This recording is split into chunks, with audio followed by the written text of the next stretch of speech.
Unfortunately, the Elemental Bear does seem to not be very good, at least in domination.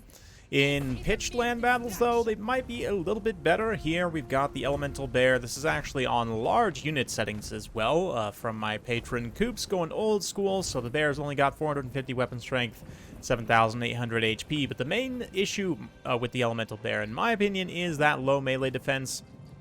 That is being buffed currently by the Bala-like of the Arari here. An item that the Patriarch has. Patriarch with Katarine here. The rest of the build, we've got Armored Kossars up front. 4 Armored Kossars with great weapons for the AP. Some Streltsy as well, Dervishes, and Winged Lancers on each flank.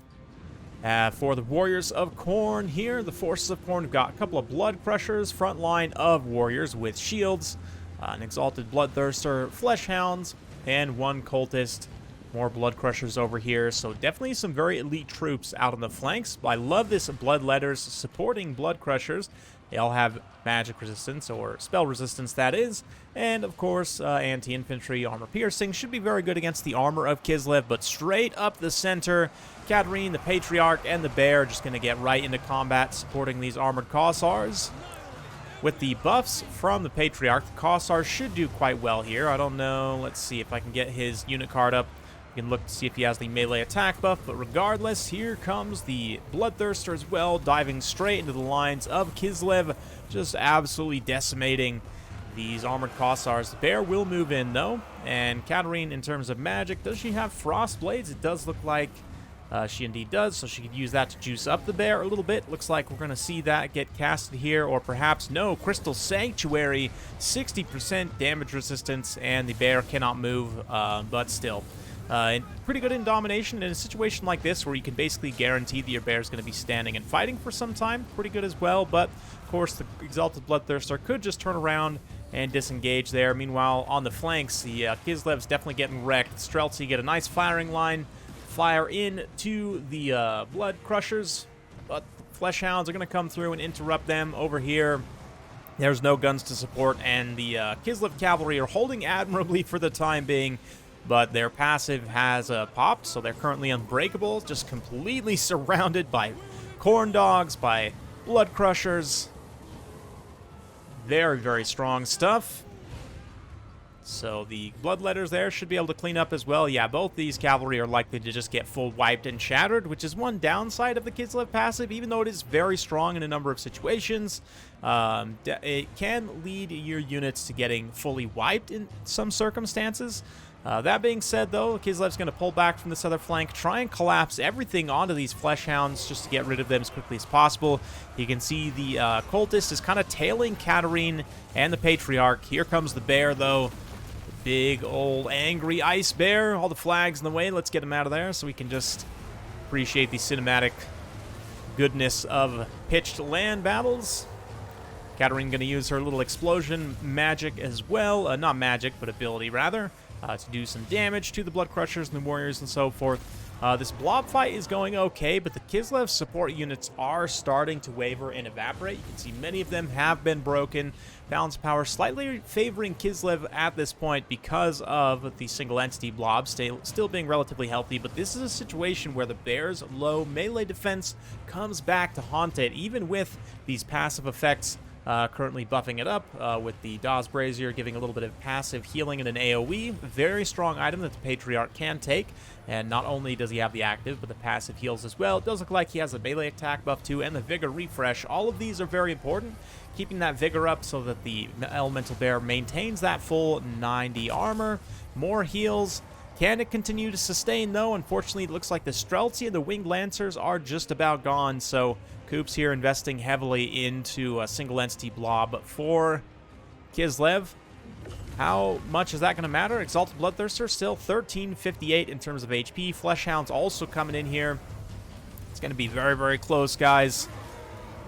The forces of Khorne are resurgent in a nice surround. With all the support units being gone, there's nothing to stop this situation from unfolding. Katarine tangles with the Cultist once again, and he's definitely a very strong combatant. Of course, the Khorne Cultist is the strongest in melee of any of the Cultists, which definitely makes sense.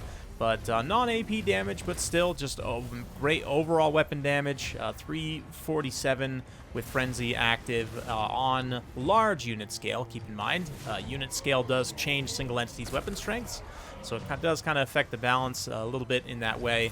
But, ooh, a nice point-blank ice missile from Katarine straight to the face of those Chaos Warriors. But let's see. Exalted Thirster coming in.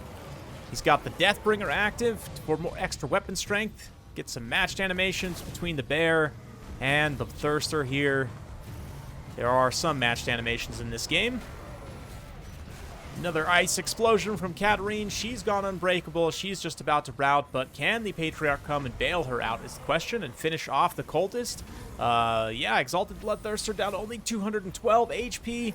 Will it get taken down? Huge hit there. Salyak's Lullaby healing the bear. But, oh man, one more hit, and the Exalted Thirster's down to 1 HP. That attack actually whiffs. The Fleshhounds move in, and I don't know how this Thirster is maintaining its leadership with only 1 HP left. But there you go. Manages to squeak back up in the air, and just leaving it to the bloody lieutenants of the Thirster. The Fleshhounds, Bloodletters, Blood Crushers. The Blood Crushers definitely very strong. They're all juiced up with their passive. Horn of Khorne as well. But you can see that Hellblade is fully charged up. More than 60 kills. So they get a 20% weapon damage buff in a surround. That is going to be absolutely ridiculous. And although the Patriarch's a decent enough combatant, he's definitely not, he's more of a support character, not necessarily a dedicated melee character. 90 melee attack with that Tor's Battle Hymn, but only 271 weapon strength on large unit scale, so he is going to get worn down by these Khorne Warriors. A Thirster still just cackling in the distance there with the 1 HP vengefully. And this is a really cool Slaanesh map too, by the way. Just noticing the Slaanesh statuary up there on the hill in this sort of fortress here, if you will. Very cool stuff. Definitely the one thing you do lack in Domination, I will say, is the beauty of pitched battle, and I think the game might have actually crashed, which is just absolutely amazing. But let's see.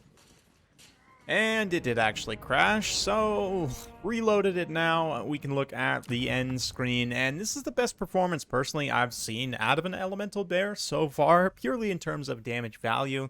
That being said, a lot of other other units didn't necessarily pay for themselves. Zarina did. She definitely did pretty solid. Patriarch's relatively expensive, but you kind of take him more for support anyway. The Wing Lancers, all things considered, trade okay. The Dervishes, not so much. Kossars are a little bit of a mixed bag too, really not netting back the value you would want from them. They can trade okay into some of the Khorne Warriors, especially like the Halberds and stuff, but generally for anti-infantry versus Khorne, you really want the sleds, so I might just sort of retool this army composition a little bit, maybe cut the Streltsy and all of these Kossars and just bring some sleds with some regular Kossars, the non-armored variant with spears.